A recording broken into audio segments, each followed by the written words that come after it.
আল্লাহ তাআলা ইরশাদ করেন, আলাম তারা ইলাল্লাযীনা উতু নাসীবাম মিনাল কিতাব, আপনি কি দেখেছেন যাদেরকে কিতাবের কিছু অংশ দেওয়া হয়েছে, ইউমিনুনা বিল জিবতি ওয়াত তাগুত, তারা জিবত এবং তাগুতের প্রতি ঈমান আনে। ওয়া ইয়াকুলুনা লিল্লাযীনা কাফারু, আর কাফেরদের ব্যাপারে বলে, হাউলাই আহদা মিনাল্লাযীনা আমানু সাবিলা, এরা হচ্ছে যারা ঈমানদার তাদের চেয়ে বেশি হেদায়েত প্রাপ্ত। যারা কাফের তারা ঈমানদারদের চেয়ে বেশি হেদায়েত প্রাপ্ত এবং সঠিক পথে আছে। উলাইকাল্লাযীনা লাআনাহুমুল্লাহ, এই লোকগুলোর উপরে আল্লাহ তাআলা লানত করছেন। ওয়া মান ইয়ালআনিল্লাহ ফালান তাজিদা লাহু নাসীরা, যাকে আল্লাহ তাআলা লানত করেন, অভিশাপ দেন, আপনি তার সাহায্যকারী হিসাবে কাউকে পাবেন না। যাদেরকে কিতাবে কিছু অংশ দেওয়া হয়েছে, আহলে কিতাবের দিকে ইঙ্গিত করা হয়েছে ইহুদি ও নাসারাদেরকে।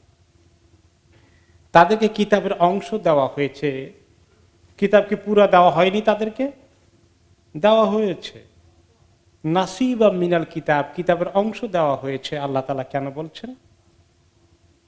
এর মধ্যে ইঙ্গিত রয়েছে যে তাদের কাছে কি পুরো কিতাব আছে? আছে নাকি? না, কিতাবকে চেঞ্জ করে, উল্টা পাল্টা করে, যোগ বিয়োগ করে অনেক কিছু হারিয়ে ফেলেছে। এরপরেও কিছু অংশ সেখানে আছে, সবটাই বানানো না। কিছু অংশের মধ্যে যতটুকু আছে ততটুকুনও চিন্তা করলে বিবেক সম্পন্ন মানুষ আবিষ্কার করবে এই কিতাব এর মধ্যে এমন কিছু কথা আছে যে কথার মধ্যে বোঝা যায় এসব কিতাব এক জায়গা থেকে এসেছে, সমস্ত নবীরা এক জায়গা থেকে এসেছে, নবীদের রাস্তা একটা, আর কোনো রাস্তা নেই। ঈসা আলাইহিসসালাম, মুসা আলাইহিসসালাম, দাউদ আলাইহিসসালাম, ইব্রাহিম আলাইহিসসালাম, মুহাম্মদ আলাইহিস সালাতু ওয়াস সালাম, সমস্ত নবীদের রাস্তা কয়টা? একটা। তারা যদি চিন্তা করত তাহলে এখানেও তারা মেসেজ পেত, কিন্তু কিতাবের কিছু অংশ যাদের কাছে এখনো আসে তারা ক্যারি করে, এদের অবস্থা খুব খারাপ। আল্লাহ বলছেন কেন? ইউমিনুনা বিল জিবতি ওয়াত তাগুত, তারা জিবত এবং তাগুতের প্রতি বিশ্বাস করে। জিবত কি জিনিস আর তাগুত কি জিনিস? জিবতের অনেক অর্থ এসেছে। জিবতের মধ্যে মূর্তি, যেগুলো মিথ্যা মিথ্যা এলাহ হয়ে দাঁড়িয়েছে, যত রকমের মূর্তি আছে মানুষ পূজা করে, এবং এর মধ্যে মিথ্যাও আসে, শয়তানও ঢুকে, এর মধ্যে জাদুকর ঢুকে, এর মধ্যে গণক আছে। এরা যত মিথ্যা প্রপাগান্ডা করে, গণকরা সত্য কথা বলে না মিথ্যা কথা বলে, জাদুকররা সত্য জিনিস দেখায় না মিথ্যা মিথ্যা। আর মূর্তি পূজা, এটা কি কোনো হক সত্য জিনিস? এই মাবুদের কোনো পূজা পাওয়ার হক আছে?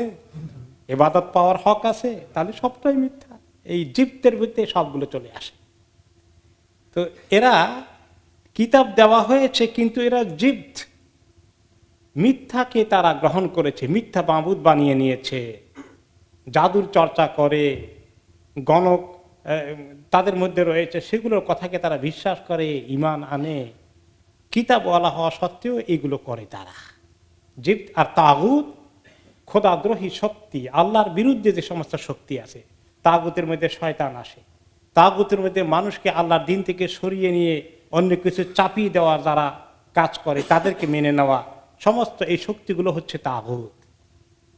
তাহলে আহলে কিতাবের লোক হওয়া সত্ত্বেও কিতাবওয়ালারা তো এগুলো গ্রহণ করার কথা না, তারা তো আল্লাহর ইবাদত করার কথা, কিন্তু তারা এগুলো ছেড়ে দিয়ে কিতাবওয়ালা দাবি করে, নবীওয়ালা দাবি করে, কিন্তু তাদের রাস্তা কোনটা? মূর্তি পূজার রাস্তা, শয়তানের রাস্তা, জাদুকরের রাস্তা, গণকের রাস্তা, এরপরে তাগুতি শক্তির রাস্তা। এইগুলোকে তারা ইখতিয়ার করে নিয়েছে নিজেদের জন্য। তাদের আসল আল্লাহর প্রতি বিশ্বাস নাই। আল্লাহকে খুঁজে পাওয়া যায়? তাদের ধর্মে আল্লাহর অস্তিত্বই গায়েব হয়ে গেছে। কোন এক আল্লাহর নবী হয়ে গেছে, মাবুদের জায়গা দখল করেছে। কোন জায়গায় অন্য অনেক কিছু তাদের মাবুদের জায়গা দখল করেছে। এ তো নিজেদের আকীদা বিশ্বাস বরবাদ হয়ে গেছে কিতাব হওয়া সত্ত্বেও। পাশাপাশি তারা মুসলমানদের যারা আল্লাহর প্রতি সত্যিকার অর্থে ঈমান আনে তাদেরকে ঘৃণা করে, আর যারা কুফরি করে তাদেরকে তারা খুব পছন্দ করে।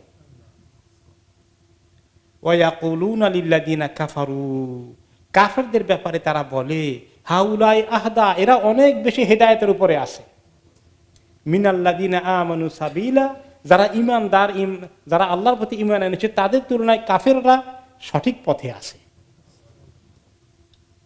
এরকম কিতাবওয়ালারা এগুলো বললে আল্লাহ তাআলার গোস্সাটা কিরকম, কি পরিমাণ আল্লাহ গোস্সা হয়ে যান। সেজন্য আল্লাহ বলছেন উলাইকাল্লাযিনা লাআনাহুমুল্লাহ, এই লোকগুলোকে আল্লাহ তাআলা লানত করেন। আর আল্লাহ তাআলা যাকে লানত করেন, ওমাইয়াল আনিল্লাহ ফালান তাজিদা লাহু নাসীরা, আল্লাহ যাকে লানত করে তার যে কি নিরুপায় হয়ে যাবে, সে তাকে সাহায্য করার জন্য আপনি কাউকে পাবেন না। কিয়ামতের দিন এই সমস্ত কিতাবওয়ালারা যারা মুসলমানদের বিরুদ্ধে দুশমনী করেছে, মুশরিকদের কাফিরদের পক্ষে তাদেরকে ভালো তরিকায় আছে বলে মনে করে, তাদের অবস্থা কাহিল হয়ে যাবে। আহলে কিতাবরা এরকম করে। এখন আমরা দেখতে পাচ্ছি এই জমানায় কিতাবওয়ালারা মুসলমানদের দুশমনী করে না, মুসলমানদের সঙ্গে দোস্তি দুশমনী। আর যাদের কিতাব নাই কাফের, তাদের সঙ্গে তাদের খুব দোস্তি। এটা তো বোঝা গেছে, আর ব্যাখ্যার দরকার আছে নাই। এখন এই হলো কিতাবওয়ালাদের কথা।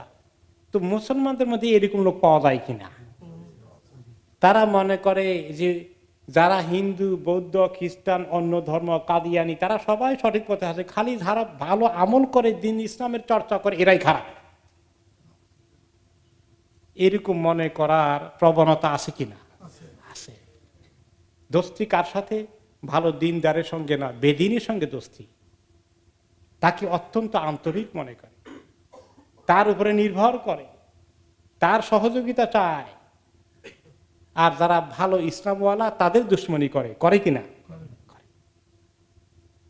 এই যে কথাগুলো আল্লাহ তাআলা আহলে কিতাবের ব্যাপারে বলেন, অনেকবার আমি বলেছি যে আহলে কিতাবের কাছে মেসেজ দেওয়াই আল্লাহ তাআলার উদ্দেশ্য নয়, তাদের প্রসঙ্গে এনে এই উম্মতকে মেসেজ দেওয়া আল্লাহ তাআলার উদ্দেশ্য। যদিও সমস্ত বিশ্ববাসীর জন্যই, কিন্তু যারা এই কোরআন চর্চা করবে তাদের কাছে মেসেজ, তোমরা কি আহলে কিতাবের মতো হবা? কিতাবওয়ালা হয়ে, নবীওয়ালা হয়ে এখন তোমরা কুফরির রাস্তায়, কাফেরদেরকে বেশি মহব্বত করো মুসলমানদের তুলনায়, তাদের সঙ্গে তোমাদের সখ্যতা বেশি মুসলমানদের তুলনায়। এগুলা কি পরিষ্কার পাওয়া যাচ্ছে? তাদের জন্য আল্লাহর কি রহমত অপেক্ষা করবে তাহলে, না লানত? লানত অপেক্ষা করবে। সাবধান যেন তারা হয়, আল্লাহ তাআলা তাদেরকে সতর্ক করছে। এই জন্য ইমাম ইবনে কাসীর রাহমাতুল্লাহ আলাইহি বলেন এই আয়াতগুলোর তাফসীর, যে আহলে কিতাবের ঘটনা কি হয়েছিল। আহলে কিতাব তখন মক্কা মদিনায় কিছু ছিল, ইহুদি নাসারা, বিশেষ করে মদিনায় বনি ইসরাঈলের কয়েকটি কবিলা ছিল।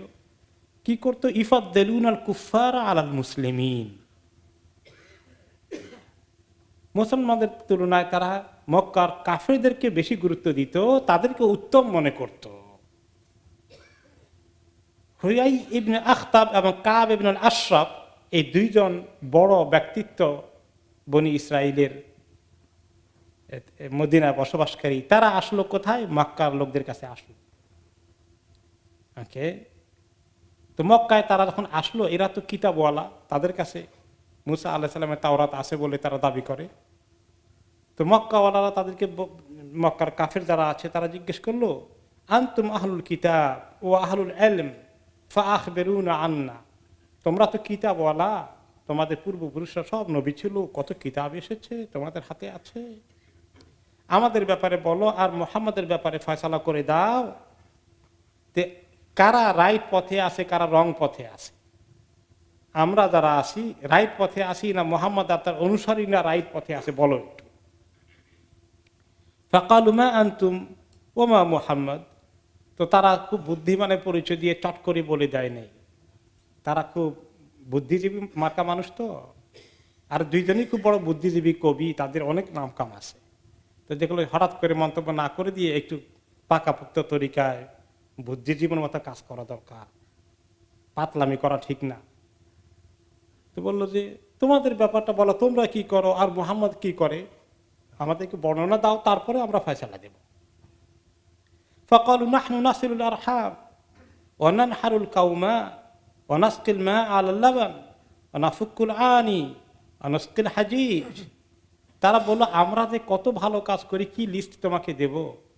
আমরা আত্মীয় স্বজন রক্তের সম্পর্ককে খুব সুন্দর করে মেনটেন করি, আমরা উট জবাই করে অভুক্ত মানুষ মুসাফির আসে তাদেরকে খাওয়িয়ে দেই, এরপরে আমরা পানির সঙ্গে দুধের সঙ্গে পানি মিশিয়ে শরবত বানিয়ে রেডি করে রাখি, যত লোকে এই মক্কা শরীফে আসে তাওয়াফ করতে জিয়ারত করতে সবাইকে খাওয়াই, আর আমরা বন্দি মুক্তি করি, আর যারা হজের মৌসুমে যত হাজিরা আসে তাদেরকে পানি খাওয়াই, তাদেরকে আমরা দুধ খাওয়াই, এগুলো করি, আমরা অনেক ভালো কাজ করি। আর মুহাম্মাদের কথা শুনবেন, সে কি মোহাম্মদ সাম্বুর, মোহাম্মদ হলো সাম্বুর। সম্বুর কি জিনিস বা সুম্বুর? সুম্বুর হচ্ছে সাফাতুন তাম্বুতু ফি জিদইন নাখলাতে লা ফিল আরদ। খেজুর গাছ, আপনারা খেজুর গাছ দেখেছেন? খেজুর গাছের গোড়ার মধ্যে গেলে শিকড়ের উপর থেকে আবার খেজুর গাছের চারার মতো বাইর হয়। এগুলো কোনো কাজে লাগে? এগুলো বেকার, আগাছার মতো। এগুলা দিয়ে খেজুর ধরে টানা বড় হয় না, এগুলো এই অগাছা পরগাছার মতো। তো তারা এক্সাম্পল দিলে মোহাম্মদ এরকম একটা পরগাছা জিনিস, কোনো কাজের জিনিস না। লা হাওলা ওয়ালা কুওয়াতা ইল্লা বিল্লাহ। কাতা আরহামানা, সে আমাদের রক্তের সম্পর্কে কেটে দিয়েছে, আমাদের সঙ্গে দুশমনি করে বসেছে। ওয়াত্তাবাহু সুরাকুল হাজিজ মিন গিফার, যে গিফার কবিরার কতগুলো চোর আছে হজের সময়, এগুলো আসছে, সেগুলোকে সে তার ফলোয়ার বানিয়েছে। এখন বলো ফানাহনু খাইর আম হুয়া, আমরা উত্তম না সে উত্তম? এখন বলো দেখি। এই বুদ্ধিমান লোকেরা এখন সুন্দর একটা বুদ্ধির ব্যবহার করতেছে এবার ফয়সালা দেওয়ার জন্য। কি কায়দা দেখছেন? ফাকালু আনতুম খাইরুন ওয়া আহদা সাবিলা, তোমরাই তো কত উত্তম, সঠিক পথে তো তোমরাই আছো। মুহাম্মদ আর তার অনুসারীরা গুমরাহ, আর এনারা হলেন আহলু কিতাব, কিতাবওয়ালা।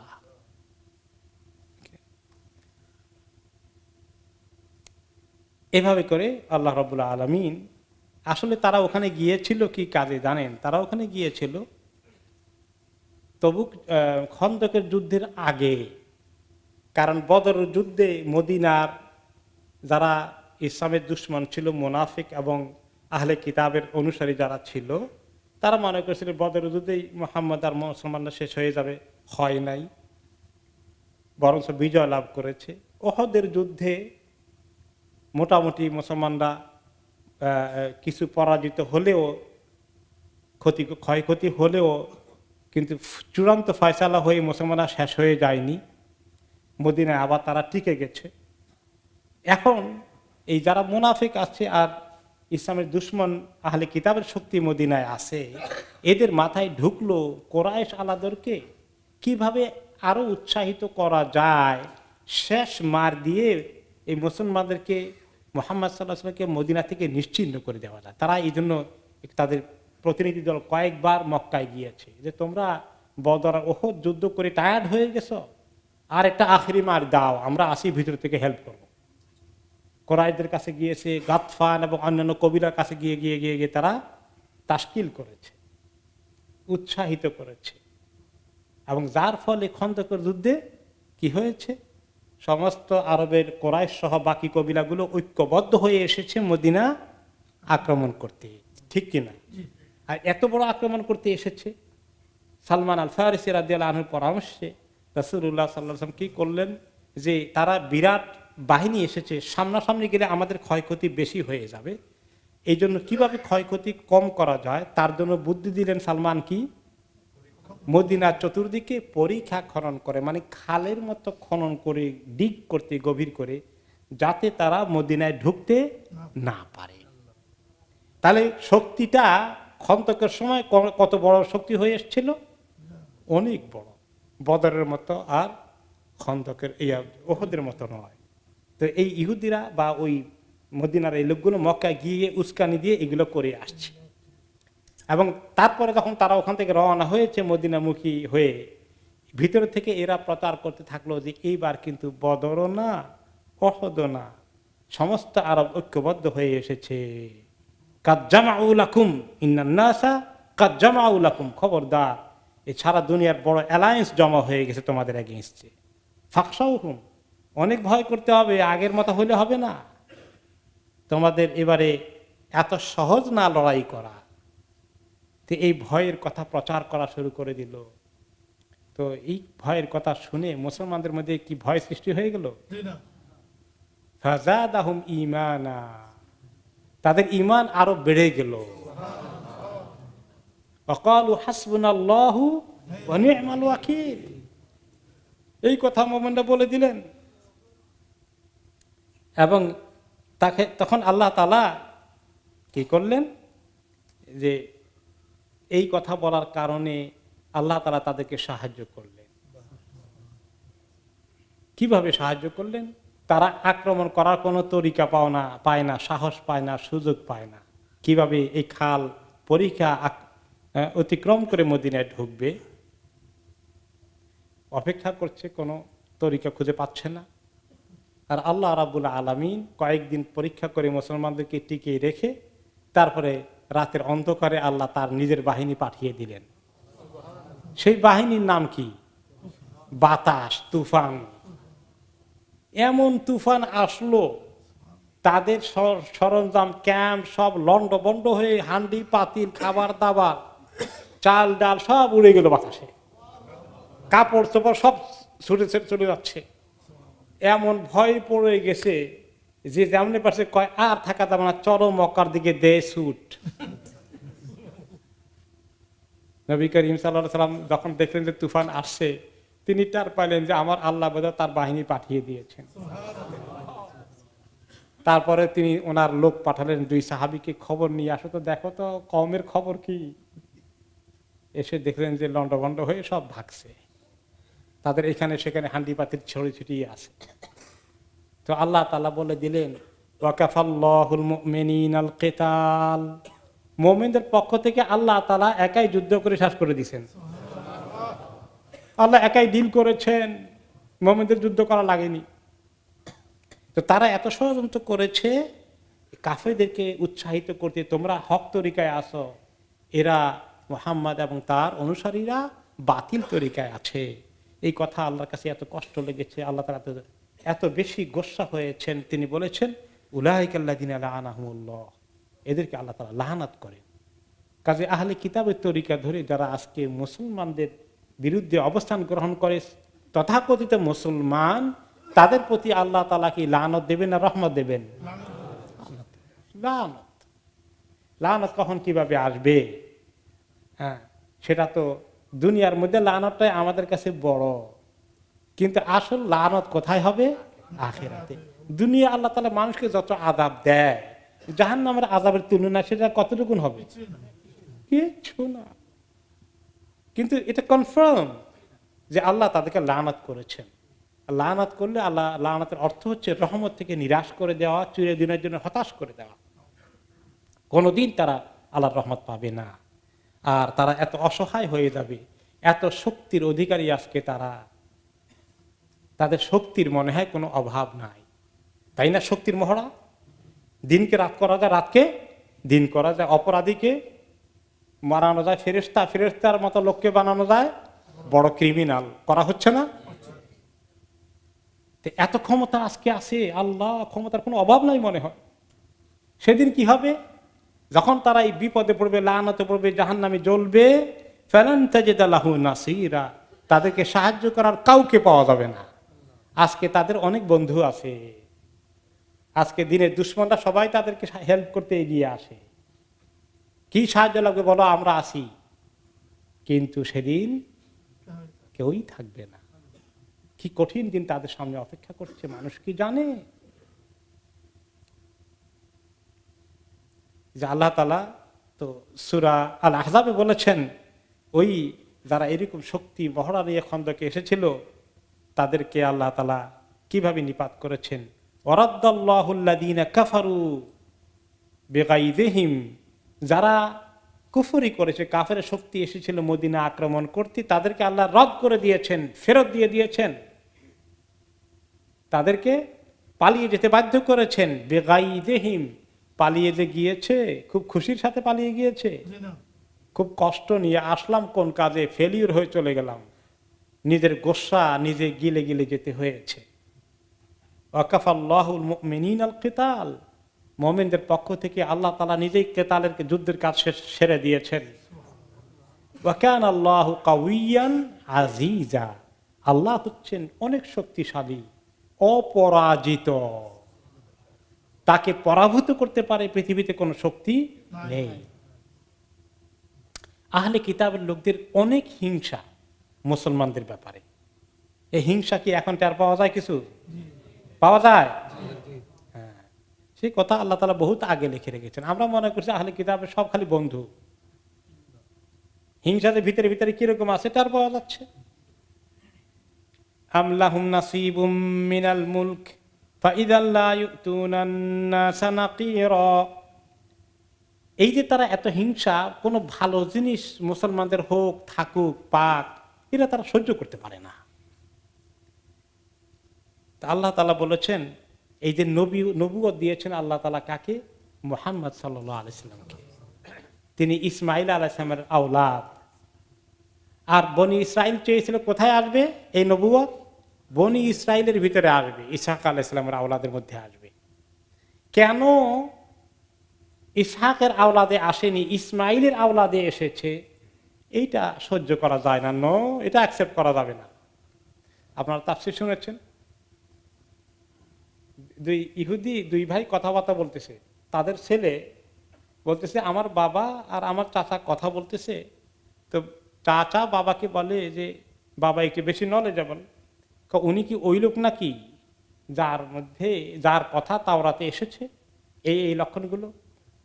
হুবহু সেই লক্ষণগুলো সবই এসেছে, তো তাহলে আমরা কি তাকে অ্যাকসেপ্ট করা উচিত না? বলে কখনো অ্যাকসেপ্ট করবো না। কারণ কি? কারণ সে তো বনি ইসরায়েলে আসে নাই, কাজেই মৃত্যু তার দুশ্মনী করে যাব। একদম পরিষ্কার কথা। তারা হিংসা করে কেন? আম লাহুম নাসিবুম মিনাল মুলক, এই ক্ষমতা, নবুয়ত দেওয়ার ক্ষমতা, দুনিয়াতে রাষ্ট্রীয় ক্ষমতা, দুনিয়াতে টাকা পয়সা অর্থকরী সকল ক্ষমতা, এই মুলক, এই পাওয়ার, আসলে এই পাওয়ারটা কার হাতে? আল্লাহ। লিল্লাহি মুলকুস সামাওয়াতি ওয়াল আরদ, এই মুলক বলতে ক্ষমতা, আকাশ জমিনের ক্ষমতা আল্লাহর জন্য, আল্লাহর হাতে। মানুষকে আল্লাহ দেশে দেশে জায়গায় জায়গায় দান করেন, একটু পরীক্ষা করে দেখেন কি করে, দেখি একটু। তো আসলে তাদের কোনো ক্ষমতা নাই। নবুয়ত কাকে দিতে হবে, এইটার ক্ষমতা, এটার দায়িত্ব, এটার অথরিটি কার হাতে? আল্লাহর হাতে। আম লাহুম নাসিবুম মিনাল মুলক, তাদের হাতে কি এরকম কোন অংশ আমি ভাগ করে দিয়েছি যে আমার দায়িত্ব কিছু তোমাদেরকে দিলাম, কাকে কি দেবা কাকে না দিবা? এটা তো আমি কাউকে দেইনি। আমার খুশি কাকে আমি নবী হিসেবে পছন্দ করব, কাকে ধন দেব, কাকে রাজত্ব দেব, কাকে ক্ষমতা দেব, আমি এগুলা করি।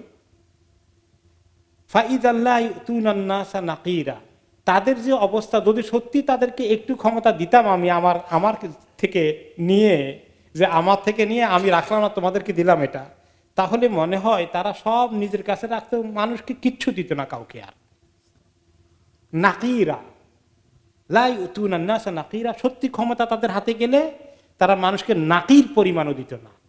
নাকির কি? গত সপ্তাহে ফাতিল শুনেছি। খেজুরের ভিতরের ওই যে সাদা একটা পর্দা থাকে খেজুরের আটির মধ্যে, কাগজের মতো পাতলা, ওইটা হলো ফাতিল। আবার ওইখানের মধ্যে ছোট্ট একটা ছিদ্র আছে, এই ছিদ্রটার নাম হচ্ছে নাকির। এই আপনি খেজুরের বিচির মধ্যে ছোট্ট একটা সুই পরিমাণ, সুইয়ের আগা দিয়ে ইয়ে করলে এরকম একটা ছোট্ট ছিদ্র পাওয়া যায়, খেয়াল করেছেন? এটাকে বলা হয় নাকির। আর নুকতাতুল লাতিফিন নাওয়া, খেজুরের বিচির মধ্যে যে নোকতা, এটা কত বড় হয়, একেবারে ছোট, সুইয়ের আগারটা দিয়ে ঢুকানো যায়, কষ্ট হবে। যে তারা এত ছোট জিনিসও মানুষকে দিত না, সব নিজের হাতে কবজা করে রাখতো। এরা এত লোভী, এত হিংসুক, কাউকে কিছু দিতে চায় না, সব নিজে সাবার করে খেতে চায়, সমস্ত ক্ষমতা নিজের হাতে রাখতে চায়। এরপরে আল্লাহ আরো বলছে তাদের হিংসার কথা, আম ইয়াহসুদুনান নাস আলা মা আতাহুমুল্লাহু মিন ফাদলিহি, নাকি তারা হিংসা করে আমি লোককে আল্লাহর দান থেকে যা দান করি সেটা তাদের মেনে নিতে কষ্ট হয়। আল্লাহ নিজের দান থেকে দেন, নবুয়ত দান করেন, অথবা রাজত্ব দান করেন, অথবা ক্ষমতা দান করেন, এটা তাদের মানতে এত কষ্ট হয়ে যায়। আমি তো তাদের গোষ্ঠীর মধ্যে বহুদিন এগুলো দিয়েছি। ফাকাদ আতাইনা আলা ইব্রাহিমাল কিতাবা ওয়াল হিকমাতা ওয়া আতাইনাহুম মুলকান আযীমা, এর আগে আমি ইব্রাহিমের গোষ্ঠীকে কিতাব দিয়েছি, হিকমত দিয়েছি। কিতাব তো কিতাব, যে আল্লাহর পক্ষ থেকে যে সমস্ত কিতাব এসেছে, সহিফা এসেছে, তাদেরকে এই তাদের গোষ্ঠীর মধ্যে এটা ছিল। আর হিকমত দিয়েছে, হিকমত অর্থ নবুয়ত, হিকমত অর্থ বুদ্ধিমত্তা, জ্ঞান, শরীয়তের জ্ঞানও ঢুকে যায়। এছাড়া তাদেরকে মুলকান আযীমা, অনেক বড় রাজত্ব দান করেছি, বিরাট রাষ্ট্রের অধিকারী করেছি। বনি ইসরাইল দীর্ঘদিন শাসন করেছে, ফিলিস্তিন, মিশর, এই সমস্ত এলাকা, ইউসুফ আলাইসাল্লাম থেকে শুরু করে অনেক, দাউদ আলাইসাল্লাম, সুলাইমান আলাইসাল্লাম নবী ছিলেন, কিতাবওয়ালা ছিলেন, রাজত্ব পেয়েছেন, পান নাই? পেয়েছেন, এগুলো করেছেন। তো ওনাদের এই ভালো ভালো নাম করা নবীগুলা যেমন এই কিতাব পেয়ে, ক্ষমতা পেয়ে, রাজত্ব পেয়ে ওনারা সুন্দর করে দ্বীনের হুকুম অনুযায়ী আমল করেছেন, মানুষকে করিয়েছেন, এগুলাকে ভালোভাবে ব্যবহার করেছেন, এটাও যেমন আছে। আবার এই নবীওয়ালা গোষ্ঠীর ভিতরে দেখা যায় ক্রিমিনাল মার্কা রাজা, বাদশাহ, ক্ষমতাওয়ালা লোকও বহু ছিল।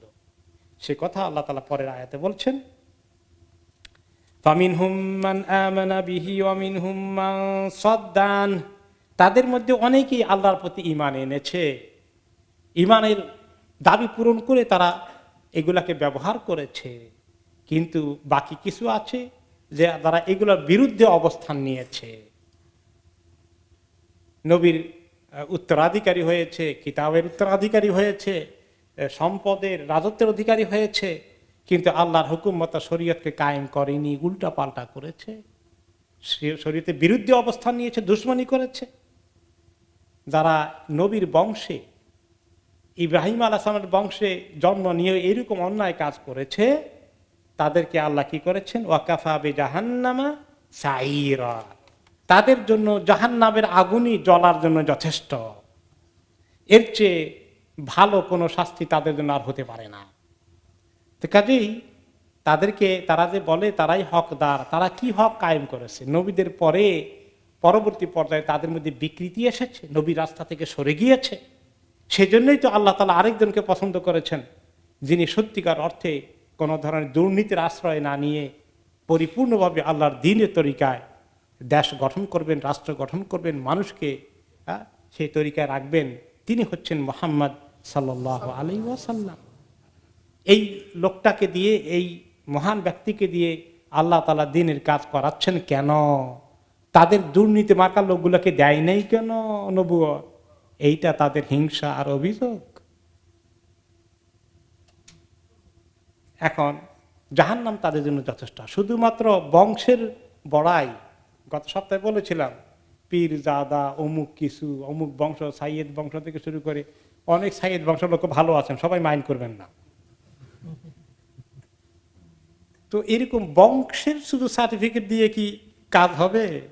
ওনারা এরকম বড় বংশের পরিচয়, এরকম নবীদের বংশের পরিচয়, এটা কি যথেষ্ট? আল্লাহ তাআলা বলছেন জাহান্নামই তাদের জন্য যথেষ্ট। কাজেই আমাদের মধ্যে যদি আমরা কেউ ভালো বংশ বুনিয়ে, আমার দাদা অমুক ছিল, এত বড় আলেম ছিলেন, আমার চাচা এত বড় বুজুর্গ ছিলেন, এইটার মধ্যে কোনো লাভ আছে আমার জন্য? হ্যাঁ, যদি আমি ওনা থেকে শিখে আমি আমল করি তাহলে লাভ আছে। আর লাভ থাকলেও সেটা বড়াই করার কোনো জিনিস হবে নাকি? মোটেই না। যে আল্লাহ আমাকে ভিক্ষা দিয়েছেন, আমার বাবাকে, আমার দাদাকে, আমার চাচাকে এবং আমাকেও যদি আল্লাহ সহি রাস্তায় রাখেন, এটা আমার আল্লাহ আমার প্রতি করুণা করেছেন, আমাকে দয়া মায়া করেছেন, দান করেছেন। এখানে এরকম নিজের ক্রেডিট নেওয়ার, পাওয়ার, চাওয়ার, বড়াই করা, বংশের গৌরব চর্চা করা, এটি বড় তাকাব্বর, অহংকার ছাড়া আর কিছু নয়। এগুলো মোটেই ঠিক নয়। এই বংশের অহংকার আমাদের অনেকের মধ্যে কিন্তু ভিতরে ভিতরে আছে। হ্যাঁ, এটা আসলে কোনো ভালো জিনিস না, মোটেই ভালো জিনিস না। এরপরে যারা এভাবে বুঝে শুনে দিনের দুশ্মনী করে, কুফরি করে, এই রাস্তাকে যারা বেছে নেয়, তারা কি ক্ষতিগ্রস্ত হয়ে যায়, তাদেরকে কি শাস্তি দেওয়া হবে, সে কথা আল্লাহ তাআলা বলছেন পরের আয়াতে, ইন্নাল্লাযীনা কাফারু বিআয়াতিনা সাওফা নুসলিহিম নারা, নিশ্চয়ই যারা আমার আয়াতগুলো সম্পর্কে কুফরি করে, মানে না, এগুলাকে অস্বীকার করে মানতে, সাওফা নুসলিহিম নারা, এদের সবাইকে আমি অবশ্যই অচিরেই আগুনের মধ্যে ঝালাই করব। কুল্লামা নাদিজাত জুলুদুহুম বাদদালনাহুম জুলুদান গায়রাহা লিয়াযুকুল আযাব, যতবার তাদের এই চামড়া জ্বলে যাবে, নতুন করে আবার তাদের চামড়াকে তাজা করব, আরেকটি চামড়া দেব, যাতে করে তাদের আযাবের মজা তারা ভালো করে নিতে পারে। জ্বলে পুড়ে ছাই হয়ে গেলে, মরে গেলে তো আর এত মজা নেওয়া হলো না। এই জন্য এখন মানুষ একটাকে যদি এখন দুনিয়ার মধ্যে আগুনে জ্বালিয়ে ফেলে দেন, জ্বলে টলে কতক্ষণ বাঁচবে? আর শেষ, এক পর্যায়ে মরে যাবে। মরে গেলে তো তার শাস্তি শেষ। কিন্তু আল্লাহ তাআলা বলেন সেখানে মরবে টরবে না। চামড়া জ্বলে গেলে আবার চামড়া নতুন করা হবে, আবার জ্বলবে, আবার নতুন হবে, জ্বলবে আর পুড়বে আর নতুন করে আবার গজাবে, এই সাইকেল চলতে থাকবে। লিয়াযুকুল আযাব, কষ্টের কারণে জাহান্নামীরা কি বলবে? ওহ, চিৎকার করে বলবে, হে জাহান্নামের দারোগা, একটু আল্লাহকে বলেন না, লিয়াকদি আলাইনা, আমাদেরকে আল্লাহ মেরে ফেলুন, আল্লাহ তাআলা আমাদেরকে মউত দান করুক, আমরা যেন পুড়তে পুড়তে মরে যাই। সেই কথা কি শোনা হবে? মউত কয়বার আসে? একবার। তো আল্লাহ তাআলা সাবধান করছেন, ইন্নাল্লাহা কানা আজিজান হাকীমা, নিশ্চয়ই আল্লাহ অত্যন্ত মহাশক্তির অধিকারী, যাকে কেউ পরাভূত করতে পারে না, আর তিনি অত্যন্ত জ্ঞানী, তিনি জানেন, তিনি শাস্তি দিতে চাইলে শাস্তি দেওয়ার শক্তি তার আছে, কেউ আটকাতে পারবে না। আর শাস্তি দিতে হবে কাকে এবং কেন দিতে হবে, এই ব্যাপারে আল্লাহ তাআলা জ্ঞানের বাইরে কোনো কাজ করেন না। যেটা জ্ঞানের দাবি এমন ফয়সালাই তিনি করেন, তার ফয়সালা কোনোটাই আমরা রাগের বশবর্তী হয়ে মাঝে মধ্যে আমরা উল্টাপাল্টা করে ফেলতে পারি, যতটুকু শাস্তি না পাওয়া তার চেয়ে 10 গুণ বেশি দিয়ে ফেলতে পারি। কিন্তু আল্লাহ তাআলা এরকম কিছু করবেন না, তার প্রতিটি ফয়সালা জ্ঞানে পরিপূর্ণ ফয়সালা। পাশাপাশি এই কাফেরদের দুর্দণ্ড প্রতাপের মধ্যেও যারা ঈমান নিয়ে টিকে থাকে, তাদেরকে আল্লাহ সান্ত্বনা দিচ্ছেন, তোমাদের জন্য কি অপেক্ষা করছে জানো? ওয়াল্লাযীনা আমানু ওয়া আমিলুস সলিহাত সানুদখিলুহুম জান্নাতিন তাজরি মিন তাহতিহাল আনহারু খালিদিনা ফিহা আবাদা, যারা নিশ্চয়ই ঈমান এনেছে এবং নেক আমল করে গিয়েছে, শত চ্যালেঞ্জের মোকাবেলায় দিন ইসলাম থেকে সরে আসেনি। এত কষ্ট ইসলামী জিন্দেগি যাপন করা, দুনিয়া সব কিছু মনে হয় না তাদের বিরুদ্ধে চলে গেল, এরপরেও তারা ভয়ে অথবা নিজের জান বাঁচানোর জন্য দিনকে ছেড়ে দেয়নি, দিনের মধ্যে কোনো কম্প্রোমাইজ করেনি, আমল করে গেছে, জারি রেখেছে, তাদেরকে আমি জান্নাতে ঢুকিয়ে দেব, যার নিচে প্রবাহিত থাকবে নহরগুলো কুলকুল করে, খালিদিনা ফিহা আবাদা, সেখানে তারা চিরদিন থাকবে। তাদের কোনো মউত নেই যে এত বছর পরে শেষ হয়ে গেল আর নাই, শেষ হয়ে গেছে, না, তারা সেখানে চিরদিন থাকবে শান্তির ঠিকানায়, যে ঠিকানার যেই হায়াতের কোনো শেষ নেই, যে হায়াতের শেষ এখানে আছে। এখানকার মজার জন্য যদি ওই যে হায়াতের কোনো শেষ নেই সেটার ক্ষতি হয়ে যায়, এমন কাজ করা যাবে? তাহলে মোমেন্ট দিকে সিদ্ধান্ত নিতে হবে, দুনিয়ার হায়াতটা শেষ হয়ে যাবে, এখানে লস হয়ে গেলে, ক্ষতি হয়ে গেলে আকদুরি হয়, কিন্তু আখেরাতে লস হয়ে গেলে, ক্ষতি হয়ে গেলে কত বড় ক্ষতি হবে চিন্তা করা যায়। ওয়াযালিকা হুয়াল খুসরানুল মুবিন। আল্লাহ তাআলা বলেছেন যারা আখেরাতে সব হারিয়ে ফেললো, এই হারানোটা সবচেয়ে বড় হারানো হয়ে গেল, সবচেয়ে বড় ক্ষতিগ্রস্ত হওয়া, সর্বনাশ, সেটাই হলো আসল সর্বহারা। তাহলে মুমিনরা সেখানে চিরদিন থাকবে, তাদের কোনো মওত হবে না। এত নিয়ামত আল্লাহ সেখানে তৈরি করে রেখেছেন। তাদের সারা জীবন বলতে কি, যে জীবনের কোনো শেষ নেই। লাহুম ফিহা আজওয়াজুম মুতাহহারা, তাদের জন্য সেখানে রয়েছে পাক পবিত্র স্ত্রী লোকগণ, তাদের পাক পবিত্র স্ত্রীগণ, স্ত্রীগণ সেখানে পাক পবিত্র। দুনিয়ার মধ্যে মানুষ এত পাক পবিত্র না, দুনিয়ার স্বামীও পাক পবিত্র না, স্ত্রীও পাক পবিত্র না। অনেক ময়লা আবর্জনা আমাদের শরীর থেকে বের হয়, তাই না? আখেরাতে কিছুই বের হবে না। মহিলাদের কোনো মাসিকের মতো এরকম নাপাক কোনো জিনিস আসবে না, পুরুষদেরও না। পায়খানা প্রস্রাবের মতো নাপাক জিনিস আসবে? কিছুই আসবে না। তো কাজেই কত সুন্দর নিয়ামত তোমাদের জন্য সাজানো আছে হে মুমিনগণ, যারা দুনিয়াতে ঈমানের পথে টিকে থাকার জন্য, আমলে সালেহের পথে টিকে থাকার জন্য তোমাদের কষ্ট হচ্ছে, সবর করতে হচ্ছে, ত্যাগ করতে হচ্ছে, স্যাক্রিফাইস করতে হচ্ছে, নিঃস্বার্থ হওয়া লাগছে, স্বার্থের ঘাটতি হচ্ছে। এগুলো আল্লাহ তাআলা কিভাবে অ্যাপ্রিসিয়েট করবেন সে খবর আল্লাহ তাআলা দিলেন। আর বলছেন ওয়ানুদখিলুহুম যিল্লান যালিলা, তাদেরকে অতি সুন্দর গভীর ছায়ার মধ্যে ঢুকিয়ে দেব। জান্নাতটা কেমন হবে? যিল্লান যালিলা, যিল মানে ছায়া, আর যালিল মানে ছায়াদার। ছায়াদার ছায়া কেমন হবে, তার অর্থ কি? তার তাফসিরে ইমাম ইবনে কাসির বলেছেন আই যিল্লান আমিকান কাসীরান গাজীরান তাইয়িবান আনিকান। এই ছায়ার তিনি ব্যাখ্যা করেছেন যে আল্লাহ তাআলা ডবল ডবল বলেছেন যিল্লান যালিলা, যিল্লান আমিকান। আমিকান মানে হচ্ছে যে ছায়াটা বেশ গভীর, মানে ছায়া যদি হালকা হয় আসলে আর চলে গেল। অনেক সময় গরমের মধ্যে যখন একটু মেঘের ছায়া আসে, আমাদের দেশে কঠিন গরমের দিনে একটু ভালো লাগে, এসে ফস করে চলে গেল, কেমন লাগে, আসলে আর চলেই গেল, পাইলামই না মনে হয়। তো আমিকান এটা বেশ বড় গভীর, এটা টিকে থাকার মতো। কাসীরান অনেক বেশি, গাজীরান, গাজীর হচ্ছে যে প্রচুর, শুধু বেশি না। তাইয়িবান সেটা খুবই ভালো। আবার যদি খুব ঠান্ডার মধ্যে ছায়া আসে সেটা ভালো লাগে না, সেটা তাইয়িব না। খালি ছায়া হইলেই মজা হবে তা না, তাইয়িব হওয়া লাগবে। গরমের মধ্যে ছায়াটা কেমন মজা লাগে, ওই রকম জান্নাতের ছায়াটা এত মজা লাগবে। আনিকান সুন্দর। দুনিয়ার ছায়া কোনো কোনো সময় এত সুন্দর লাগে না, অন্ধকার লাগে কোনো কোনো ছায়া, তাই না? কিন্তু আনিক হচ্ছে যেটা খুবই উজ্জ্বল, সুন্দর, আকর্ষণীয়। জান্নাতের ওয়েদারটা এরকমই হবে, একদম অন্ধকার রাতের মতো নয়, আবার উজ্জ্বল হবে ঠিকই, কিন্তু আবার দিনের গরমের মতো এরকম নয়, যে কেমন জানি আলো থাকবে, ছায়ার মতো থাকবে, নাতিশীতোষ্ণ হাওয়া বাতাস, যেখানে মানে মানুষের জন্য একটু বেশি গরম লাগছে, একটু বেশি ঠান্ডা লাগছে, এগুলো কিছুই হবে না। এত সুন্দর করে আল্লাহ যিল্লান যালিলা তৈরি করে রেখেছেন। আল্লাহুম্মা রযুকনা জান্নাতা রিদাকা ওয়াল জান্নাহ ওয়াল ফিরদাউসুল আলা ইয়া রাব্বাল আলামিন।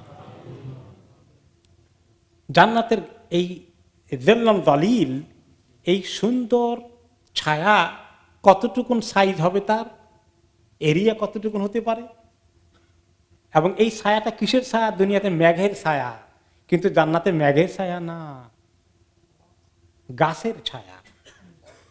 গাছের ছায়ায়, লতায় পাতায় উদাসী বনের বায়, কবি বলেছেন না? কিন্তু এই গাছের ছায়া এত ছোট, গাছ নিচু গাছ, সাইজ কতটুকুনি হয়। জান্নাতের গাছের ছায়া এত ছোট না। আল্লাহ তাআলা বলেছেন, হাদিসে এসেছে, বুখারী মুসলিমের হাদিসে, ইন্না ফিল জান্নাতি লাশাজারাতুন ইয়াসিরুর রাকিবু ফি যিল্লিহা মিয়াতা আম লা ইয়াকতাউহা শাজারাতুল খুলদ। জান্নাতের মধ্যে এমন গাছ আছে যে গাছের নিচে দিয়ে একজন ঘোড়সাওয়ার ঘোড়ায় সাওয়ার হয়ে যদি 100 বছর চলে, সেই গাছের ছায়া শেষ হবে না। আর সেই গাছের নাম হচ্ছে শাজারাতুল খুলদ, চিরস্থায়ী গাছ, জান্নাতে আছে। খুলদ মানে চিরস্থায়ী, খালিদিন থেকে এসেছে। এখানে একটা লন্ডনের পাশে সিডকাপের ওইদিকে একটা কবরস্থান আছে, সেটার নাম হচ্ছে দারুল খুলদ না জান্নাতুল খুলদ, ওনারা লিখে রেখেছে। ওখানে ওইদিকে আছে রিয়াদুল জান্নাত, তাই না, হেনল্টে। ওইদিকে ওনারা রেখেছেন এটা দারুল খুলদ নাকি জান্নাতুল খুলদ। আমি একবার গিয়েছিলাম, হ্যাঁ, জান্নাতুল খুলদ। আশা তো করে মানুষের নাম রেখেছে, কিন্তু কবরে যে কি হবে, হাসবুনাল্লাহু ওয়া নি'মাল ওয়াকিল। আল্লাহ তাআলা আমাদেরকে মাফ করুন। তাহলে এই জান্নাতের দিকে আল্লাহ তাআলা মুহাম্মদকে ডাকছেন। আল্লাহ তাআলা জানেন যে ঈমানের পথে চলতে গেলে কষ্ট আছে, অনেক নফসের বিরুদ্ধে লড়াই করতে হয়, সংগ্রাম করতে হয়। দুনিয়ার অনেক কিছুর বিরুদ্ধে মুসলমানদেরকে মনে হয় যেন চলতে হচ্ছে, অনেক কিছুই তাদের পক্ষে নয় বিপক্ষে চলে যাচ্ছে। এগুলোর জন্য মুমিনের মন কি ছোট হয়ে যাবে? বরঞ্চ সে খুশি যে এই অবস্থায় যদি আল্লাহ আমার প্রতি খুশি থাকেন, আমি ঈমানের পথে টিকে থাকতে পারি, আমার জন্য জান্নাত এবং শাজারাতুল খুলদ অপেক্ষা করছে। আর এইভাবে টাইম টু টাইম আল্লাহ তাআলা জান্নাতের কথা এনে আমাদেরকে উৎসাহিত করেছেন, ভরসা দিয়েছেন, মনে সাহস জুগিয়েছেন। এরপরে আল্লাহ তাআলা একটা নতুন বিষয় নিয়ে আসছেন।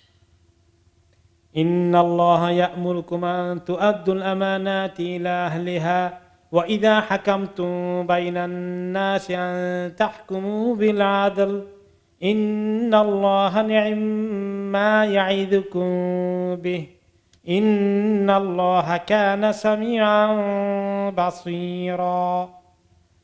58 নম্বর আয়াতে আল্লাহ তাআলা ইরশাদ করছেন, নিশ্চয়ই আল্লাহ তোমাদেরকে হুকুম দিচ্ছেন যে তোমরা আমানতকে পৌঁছিয়ে দিবে তার মালিকের কাছে ঠিকঠাক মতো। আর যখন মানুষের মধ্যে কোনো ফয়সালা করবে, বিচার করবে, শাসন কার্য পরিচালনা করবে, সেটা তোমরা যেন ইনসাফের সাথে সেই শাসন কার্য বিচার কার্য পরিচালনা করো। নিশ্চয়ই আল্লাহ তোমাদেরকে সর্বোত্তম নসিহত করেন এবং ওয়াজ করেন। নিশ্চয়ই আল্লাহ তাআলা সব শুনেন এবং সব দেখেন। কয়েকটি গুরুত্বপূর্ণ বিষয় এখানে আসছে। প্রথম শুরু হয়েছে আমানতের বিষয় দিয়ে। আমানত রাখে আমাদের কাছে মানুষ। আমানত কয়েক কিসিমের আছে।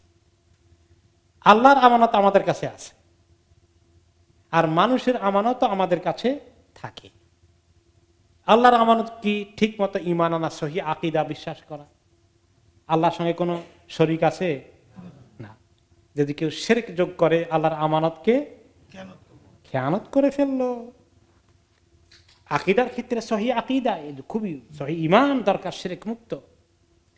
এরপরে নামাজও একটা আল্লাহ তাআলার আমানত। আল্লাহ তাআলা নামাজ ফরজ করে দিয়েছেন, আমি কিভাবে আদায় করি আল্লাহ তাআলা তা দেখতে চান। আমানত রক্ষা করছি না, যেন তেন ভাবে আদায় করে দিলাম। যাকাত আল্লাহ ফরজ করে দিয়ে আমানত ঠিক মতো আদায় করে দিচ্ছি কিনা। সিয়াম রোজা ঠিক মতো পালন করি নাকি ত্রুটি করে ফেলি। হাজ করতে গেলে ঠিক মতো আদায় করি কিনা। তাওয়াফের মধ্যে, সাইর মধ্যে, সাফা মারওয়া থেকে শুরু করে সকল কাজগুলো সুষ্ঠুভাবে আদায় করি কিনা। মানত করেছি, নজর করেছি, মানস মেনেছি, এগুলা ঠিক মতো পালন করছি কিনা। আল্লাহর সঙ্গে এই সম্পর্কগুলো আছে আমাদের আমানতে। আবার মানুষের অনেক হক, লেনদেন, ব্যবসা বাণিজ্য, পার্টনারশিপ। হায় হায়, পার্টনারশিপের অবস্থা কি বলেন তো দেখি। ইন্না লিল্লাহি ওয়া ইন্না ইলাইহি রাজিউন। এই জীবনে কত সমিতি দেখলাম, কত সোসাইটি দেখলাম, কত পার্টনারশিপের ব্যবসা দেখলাম, কত আশা বাসা, কি সুন্দর প্ল্যান প্রোগ্রাম করে 2 জন মিলে নামে, 5 জন মিলে নামে 20 জন হয়, এরপরে ডাইরেক্টর হয়, এরপরে শেয়ার হোল্ডার হয়, তারপরে শেয়ার বিক্রি হয়, তারপরে কি হয়, সব শেষ। কে কারটা আত্মসাৎ করবে শুরু থেকে নিয়ত খারাপ থাকে অনেক সময়। এইগুলো সমস্ত কি আমানত? খালি আপনার কাছে 10 টাকা আমানত রাখছি, আমাকে দেবেন, ওইটাই শুধু আমানত না। আমানতটা এরকম সকল পাওনা যত রকমের লেনদেন আছে প্রত্যেকটা জিনিস আমানত। আপনার সতীত্ব রক্ষা, স্বামী স্ত্রী, স্ত্রী স্বামী, তাদের জেনা ব্যভিচার থেকে দূরে থাকা, এটাও আমানত। এই সমস্ত আমানতকে মানুষ রক্ষা করবে, আল্লাহ তাআলা এটার ব্যাপারে হুকুম করছেন। দিন ইসলাম, কোরআন আমানত, এগুলার হেফাজত করতে হবে আমাদেরকে। মুসলিম উম্মাহকে দায়িত্ব দেওয়া হয়েছে, এই দ্বীনের আমানত আছে আমাদের কাছে, কোরআনের আমানত আছে, এগুলোর হক আদায় করতে হবে। সর্বোপরি মানুষের মধ্যে যে আমানতগুলো আছে এগুলোর হকগুলো মারাত্মক হক। এইখানে যে আত্মসাৎ করার প্রবণতা আমাদের মধ্যে আছে, কিরকম প্রবণতা আছে? সরকারি দায় দায়িত্ব তারা পালন করে, রাষ্ট্রীয় ক্ষমতা আমানত কিনা? জনগণের সম্পদ, বাজেট যেগুলো বরাদ্দ হয়, রাস্তার জন্য টাকা বরাদ্দ হয়েছে, ব্রিজের জন্য, পোলের জন্য টাকা বরাদ্দ হয়েছে, যত কন্ট্রাক্ট দেওয়া হয় সরকারি, এগুলো আমানত কিনা?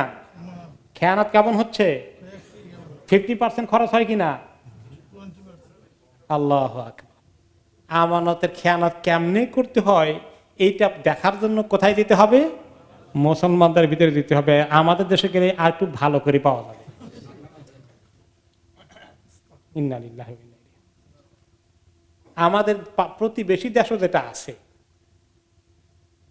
যারা মূর্তি পূজা করে, তাদের মধ্যে এত আমানত খেয়ানত হয়? ইন্না লিল্লাহ। হায় রে মুসলমান, একটু আগে যে আল্লাহ লানত করা বলেছে, লানতের উপযুক্ত না রহমতের উপযুক্ত? ইন্না লিল্লাহি ওয়া ইন্না ইলাইহি। এই আমানতের ব্যাপারে আল্লাহ রাব্বুল আলামিন বলছেন যে, আল্লাহ তাআলা অন্য আয়াতে বলেছেন তোমাদেরকে আমানত সম্পর্কে জিজ্ঞেস করা হবে। একটি হাদিসে এসেছে, সহিহ হাদিস, নবী করিম সাল্লাল্লাহু আলাইহি ওয়াসাল্লাম ইরশাদ করেন, লা তুআদ্দান্না হুকুকা ইলা আহলিহা, তোমরা অবশ্যই হক পাওনা জিনিস, প্রত্যেকের হককে হকওয়ালার কাছে আদায় করে দেবে। অবশ্যই দাও, যদি না দাও একদিন দেওয়া লাগবে, আল্লাহর দরবারে সেদিন আদায় হয়েই ছাড়বে। হাত্তা ইয়াক্তাসাস লিশাতিল জাম্মা'i মিনাল কারানা, যেই দুটো বকরি, ছাগল, ভেড়া, একটা শিং ছিল আর একটা শিং ছিল না, দুইটা তখন একটু গুতাগুতি হয়েছে, লড়াই হয়েছে, কোনটা কাকে বেশি আঘাত করে দিয়েছে?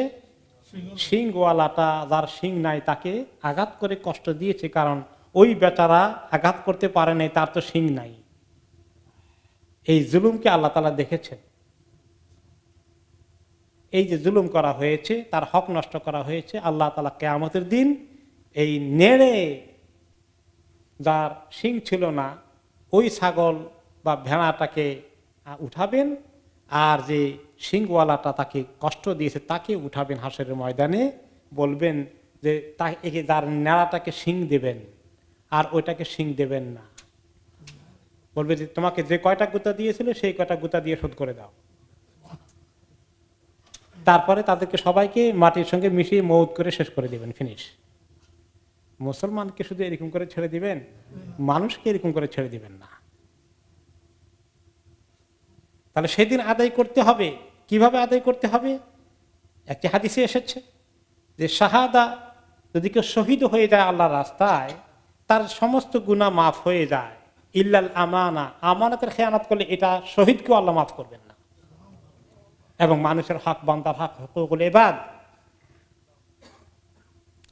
তাকে বলা হবে যে মানুষের আমানত নষ্ট করেছে, হক নষ্ট করেছে, বলা হবে যে জাহান্নামের নিচে, যে তোমার মানুষের যে হক নষ্ট করেছে ওটা শোধ করার জন্য জাহান্নামের নিচে থেকে নিয়ে আসো।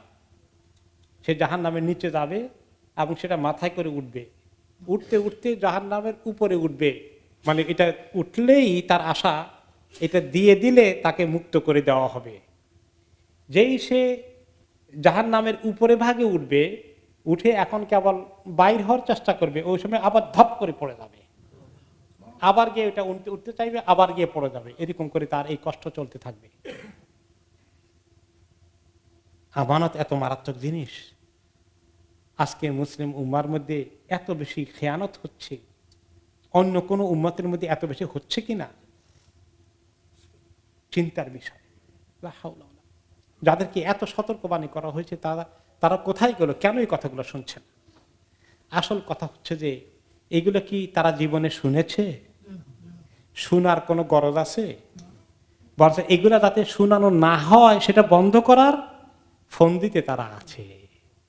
কারণ এগুলা শুনলে তো খাওয়া কি জানি বন্ধ করা লাগে কি না।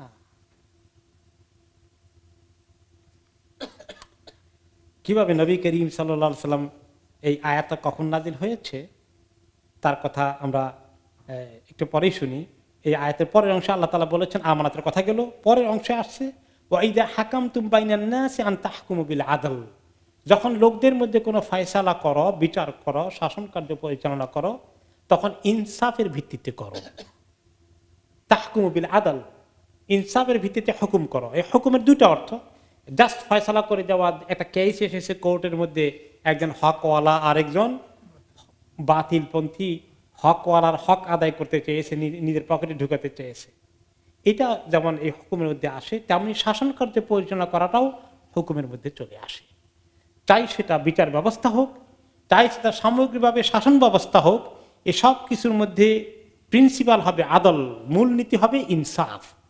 ইনসাফের ভিত্তিতে বিচার কার্য আর ইনসাফের ভিত্তিতে শাসন কার্য পরিচালনা করার জন্য আল্লাহ তাআলা হুকুম দিয়েছেন, আল্লাহ তাআলা নির্দেশ দিয়েছেন, ফরজ করে দিয়েছেন। যারা আল্লাহর এই হুকুমটাকে মানে, বিচার করার ক্ষেত্রে জাজ হয়ে, কাজী হয়ে, শাসন করার ক্ষেত্রে দেশের আপনার প্রধানমন্ত্রী হোক, প্রেসিডেন্ট হোক, অথবা পার্লামেন্টের সদস্য হোক, বা যে কোনো পর্যায়ের দায়িত্বশীল হোক, তিনি যদি শাসন ব্যবস্থা কায়েমের ক্ষেত্রে ইনসাফ কায়েম করেন, আল্লাহ তাআলা তাকে এত পছন্দ করেন, কিয়ামতের দিন আল্লাহ তাআলার আরশের ডান পাশে এই ন্যায় বিচারক শাসক আর বিচারককে নূরের মিম্বরে আল্লাহ বসিয়ে রাখবেন।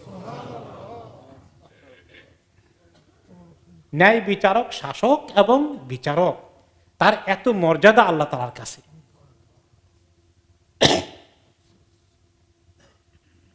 আর যদি তার উল্টা করেন, তার জন্য শাস্তি। সে শাস্তির কথা আরেকটি হাদিসে এসেছে যে বিচারকরা কোন কোন ক্ষেত্রে শাসকও হতে পারে, তারা 3 কিসিমের হয়, 3 দলে বিভক্ত। এক দল জান্নাতি হয় আর 2 দল জাহান্নামী হয়। যার কোর্টে বিচার এসেছে, বিচার আসার পরে সে হক আর না হক বুঝতে পেরেছে, উভয় পক্ষের জেরা এবং এভিডেন্স দেখে সে রাইট ফয়সালা করে দিয়েছে, হকের পক্ষে ফয়সালা করে দিয়েছে, একটা হক বিচার করে দিয়েছে, সে জান্নাতি হয়ে যাবে।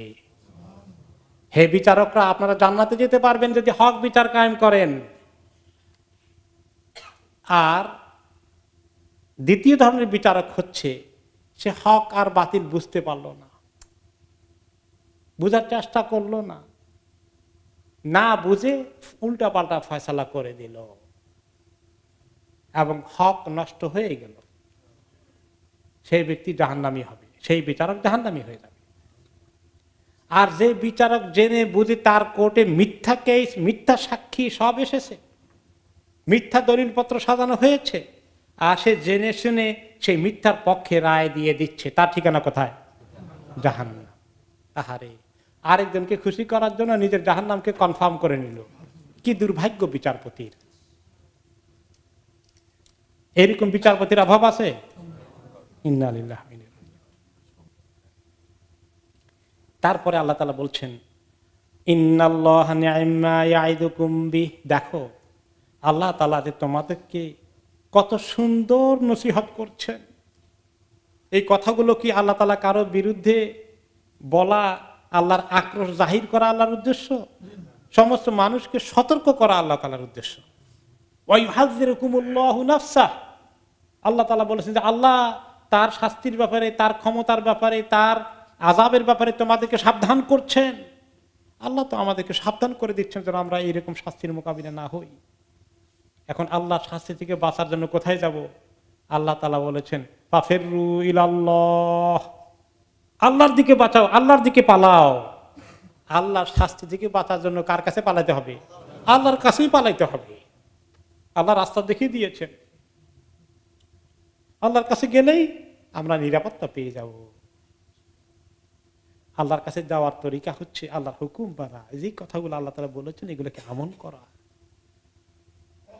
ইন্নাল্লাহা নি'মা ইয়াইযুকুম বি, আল্লাহ তাআলা তোমাদেরকে সর্বোত্তম নসিহত করছেন। এরকম নসিহত আর কেউ করবে না, এরকম ওয়াজ আর কেউ করবে না, এরকম কল্যাণ কামনা আর কেউ করবে না। তোমাদের সর্বোত্তম কল্যাণ আল্লাহ তাআলা কামনা করেন, তোমাদের ভালোর জন্যই আল্লাহ তাআলা এই কথাগুলো বলছেন। যারা ক্রিমিনাল তারা বলবে দেখো কোরআন খালি সব আমাদের বিরুদ্ধে বলছে, এগুলা তাদের পছন্দ হবে? এগুলো শুনতে চাইবে? কিন্তু তারা না শুনে কি ক্ষতিগ্রস্ত হয়ে যাচ্ছে, মহা ক্ষতিগ্রস্ত হয়ে যাচ্ছে। এই আমানতের প্রসঙ্গে যে এই আয়াত নাজিল হয়েছে তার একটা শানে নজুল আছে। নবী করিম সাল্লাল্লাহু আলাইহি ওয়াসাল্লাম মক্কা বিজয় করলেন, ফাতে মক্কা হয়ে গেল, তিনি ঢুকলেন। লাম্মা নাযালা বিমাক্কা ওয়াতমাআন্নান নাস, মানুষ সবাই সেটেল হয়ে গেছে, সবাইকে মাফ করে দিয়েছেন, বললেন যে তোমরা সবাই এখন যাও, আমি সাধারণ ক্ষমা ঘোষণা করে দিলাম। তারপরে সব সেটেল হয়ে গেছে, সবাই ইসলাম কবুল করে ফেলেছে। এখন তিনি একটু ফ্রি হয়েছেন, মক্কা বিজয়ের কাজ শেষ হয়ে গেছে, আর কোনো গন্ডগোল নাই, এখন আর যুদ্ধ নাই মক্কায়। তখন তিনি কি করলেন? খারাজা হাত্তা জা ইলাল বাইত ফাতাফা বিহি সাবআন আলা রাহিলাতিহি। এই মক্কা বিজয়ের কাজ শেষ করার পরে এখন তিনি 7 বার তাওয়াফ করছেন, যে এখন সব সেটেল হয়ে গেছে। আবু সুফিয়ানের নেতৃত্বে সব মক্কার কাফেররা ইসলাম কবুল করে ফেলেছে, আর যুদ্ধের দরকার নাই, আর এখন কোনো দুশমনীয় নাই, সব ফিনিশ। এবার তিনি শান্তভাবে 7 বার তাওয়াফ করলেন। তিনি ছিলেন ওনার রাহেলা, ওনার যে সাওয়ারি ছিল জানোয়ার, সেটার উপরে বসে বসে তাওয়াফ করেছেন। এভাবে আগের জমানায় যখন এই ফ্লোরটা ছিল একদম পাথরের ফ্লোর, তখন কিন্তু অনেকেই ঘোড়া, গাধা, উট দিয়ে তাওয়াফ করতেন, এটা জায়েজ আছে। আর ইয়াস্তালিমুর রুকনা বিমাহজানিন ফি ইয়াদিহি, এখন এটার উপরে চড়ে যে সওয়ার হয়ে যে তাওয়াফ করতেন, হাজারে আসওয়াদে চুমা কেমনে দিতেন? ওনার হাতে যে লাঠি ছিল, লাঠি দিয়ে হাজারে আসওয়াদে টাচ করে ও লাঠির মধ্যে চুমো দিয়েছে।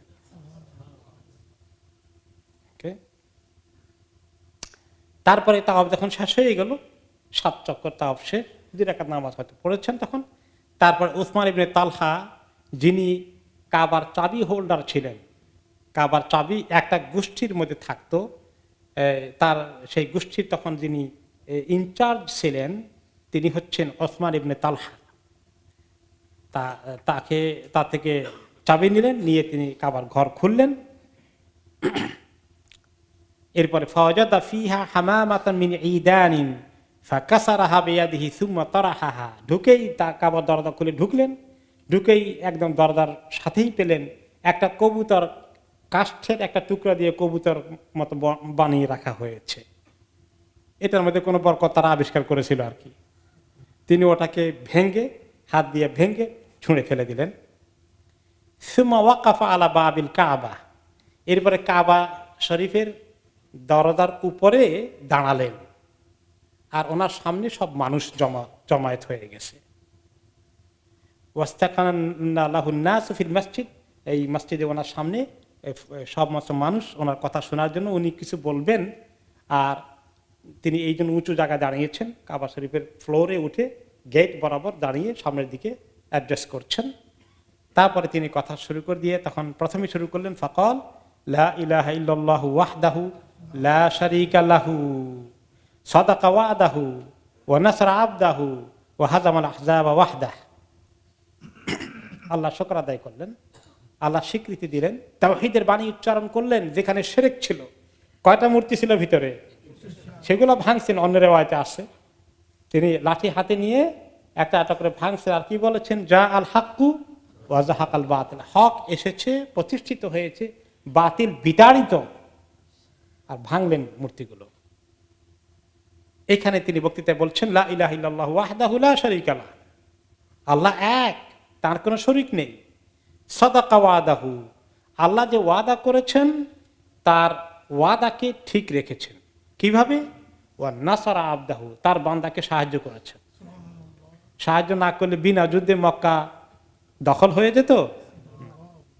ওয়াহাজামাল আহজাবা ওয়াহদা, যত দলগুলো এই ইসলামের বিরুদ্ধে দুশমনী করেছে সবগুলোকে পরাজিত করে দিয়েছেন আল্লাহ একলা নিজেই।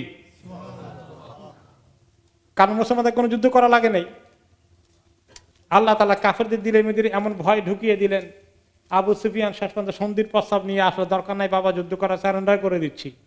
এগুলো কে করেছেন? আল্লাহ করে দিয়েছেন। এরপরে তিনি বলছেন গুরুত্বপূর্ণ দুই একটা নসিহত এই প্রসঙ্গে তিনি করলেন, আল্লাহ কুল্লামা সারাতিন আও দামিন আও মালিন ইউদআ ফাহুয়া তাহতা কাদামাই হাতাইন। এখন থেকে আগের যত রকমের খুন খারাপের ইতিহাস তোমাদের ছিল, অমুকে অমুকের বাবাকে হত্যা করেছে, তোমরা তার বাবাকে হত্যা করার জন্য বা তাদেরকে হত্যা করার জন্য কাজ তোমাদের বাকি রয়ে গেছে, এগুলো তো আরবরা করতো, তাই না? ওই কবিরের একজন মারছে, এই কবিরের একজন মারো, এগুলো করতো তারা। যে এগুলো এখন থেকে আর করা যাবে না, এগুলো সব কিছু আমি এবং অমুকে অমুকের মাল নিয়েছি, তার মালকে এখন আরেকজনে চুরি করতে হবে, এরকম আমরা আর করতে দেব না। এসব কিছু আমার পায়ের নিচে চাপা দিয়ে ফেললাম। জাহেলি জামানার এই সমস্ত নিয়ে যে যুদ্ধ বিগ্রহ হয়েছে, এখন থেকে এগুলার চির সমাপ্তি ঘটে গেল, ডিক্লেয়ার করে দিলেন। এরপরে ইল্লা সাদানাতাল বাইত ওয়া সিকায়াতাল হাজ, তবে দুটো জিনিস, এই ঘরের চাবির দায়িত্ব আর হাজিদেরকে পানি খাওয়ানোর দায়িত্ব যারা পালন করতো, এটা বড় শরাফতের দায়িত্ব ছিল, যে এগুলো যারা পালন করেছে তাদের কাছে আমি রেখে দেব। আব্বাস রাদিয়াল্লাহু আনহুর গোষ্ঠী সহ ওনারা এই হাজিদেরকে পানি খাওয়ানোর এই শরাফত ওনাদের কিসমতে ছিল, ওনারা এটা আগেই করে আসতেন, এখনো তাদেরকে তিনি সেই দায়িত্ব দিয়েছেন। সাদানাতুল বাইত, এই ঘরের রক্ষণাবেক্ষণ, এর কেয়ারটেকার এবং চাবি হোল্ডার যাদের ছিল তাদেরকে আমি দিয়ে দেব। এবার এর লম্বা হাদিস এসেছে। এরপরে সেখানে আলী ইবনে আবি তালেব রাদিয়াল্লাহু তাআলা আনহু ছিলেন। তো তিনি বললেন, ইয়া রাসূলুল্লাহ, আমাদের গোষ্ঠীর মধ্যে তো পানি খাওয়ানোর দায়িত্ব আব্দুল মুত্তালিবের গোষ্ঠীর মধ্যে আছে, তো চাবির দায়িত্বটা আমাদেরকে দিয়ে দেন না কেন? কিন্তু নবী করিম সাল্লাল্লাহু আলাইহি ওয়াসাল্লাম বললেন, আইনা ওসমান ইবনে তালহা, ওসমান ইবনে তালহা কই? তাকে ডেকে আনা। তাকে ডেকে আনলেন, যিনি চাবিওয়ালা ছিলেন, তার হাত থেকে চাবি নিয়েছেন। ফাদুই আলাহ, কোন কোন আয়াতে আছে যে নবী করিম সাল্লাল্লাহু আলাইহি ওয়াসাল্লাম তাদের হাত থেকে চাবি নিয়ে এসে অন্য কাউকে দেওয়ার চিন্তাও করেছিলেন, কিন্তু আল্লাহ তাআলা সঙ্গে সঙ্গে এই আয়াত নাযিল করে দিয়েছেন যে আল্লাহ হুকুম করে দিয়েছেন যে আমানত তার মালিকের কাছে ফেরত দাও। তিনি তখনই ডাকলেন যে আইনে ওসমান ইবনে তালহা, তার হাত থেকে আমি, তার কাছে চাবির আমানত ছিল, তাদের গোষ্ঠীতে থাকতো, তারপরে আমি নিয়েছি। এখন তিনি আবার ডেকে দিলেন যে কাবাদা মিনহু রাসূলুল্লাহ সাল্লাল্লাহু আলাইহি ওয়াসাল্লাম মিফতাহুল কাবা ফাদাখালা ফিল বাইতি ইয়াউমুল ফাতহ, এবং যখন তিনি এই ফাতহে মক্কার দিকে ঢুকলেন ঘরের ভিতরে, বাইরে হওয়ার পরে আল্লাহ তাআলা যখন এই আয়াত নাযিল করে দিলেন, তখন তিনি ওসমানকে ডেকে তার হাতে চাবি দিয়ে দিলেন। আর কোন কোন রিওয়ায়াতে এসছে যে তিনি বলেছেন, তোমাদের হাত থেকে এই চাবি কিয়ামতের আগ পর্যন্ত কোনো জালিম ছাড়া তোমাদের হাত থেকে কেউ নেবে না। এই জন্য যত সরকার এই 1400 বছরে এসেছে, ইনক্লুডিং বর্তমান সরকার পর্যন্ত, এত ক্ষমতার অধিকারী হওয়া সত্ত্বেও চাবি তাদের কাছে নাই, চাবি আছে ওই ওসমান ইবনে তালহার গোষ্ঠীর কাছে। চাবি ব্যাংকে হেফাজতে থাকে, তারা গিয়ে ব্যাংক থেকে চাবি নিয়ে আসে, যে বছরে 2-3 বার মক্কা শরীফকে সাফ করা হয় না, বাদশার প্রতিনিধি সহকারে আসে, তো তখন তারাই ওই চাবি হাতে করে নিয়ে আসে, তারাই দরজা খুলে দেয়। এই উম্মতের প্রতি নসিহতকে এখনো পর্যন্ত কোন উম্মতের সরকার এই জালিম হইতে চায় নাই, জালিম ছাড়া কেউ তোমাদের হাত থেকে কেড়ে নেবে না। তো এখন এই যে এই আয়াতের মধ্যে আল্লাহ তাআলা আমানতের কথা বলেছেন, তারপরে আদল ইনসাফের কথা বলেছেন। আদল ইনসাফ কোন দেশের মধ্যে যদি কায়েম হয়, সঠিক ইনসাফ ন্যায় বিচার যদি থাকে, সেই জায়গার মধ্যে আল্লাহ রাব্বুল আলামিন মানে এত খায়র ও বরকত দান করেন যে ওই জমিন বরকতে ভরপুর হয়ে যায়। সেই জমিনে রিজিকের তঙ্গি থাকে না, যেখানে জাস্টিস থাকে।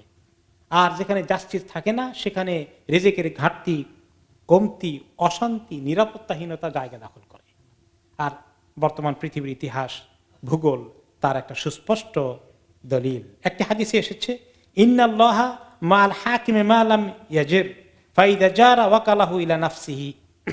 যে কোনো সরকার যদি ইনসাফ কায়েম করে, আল্লাহ ওই সরকারের পক্ষে থাকেন।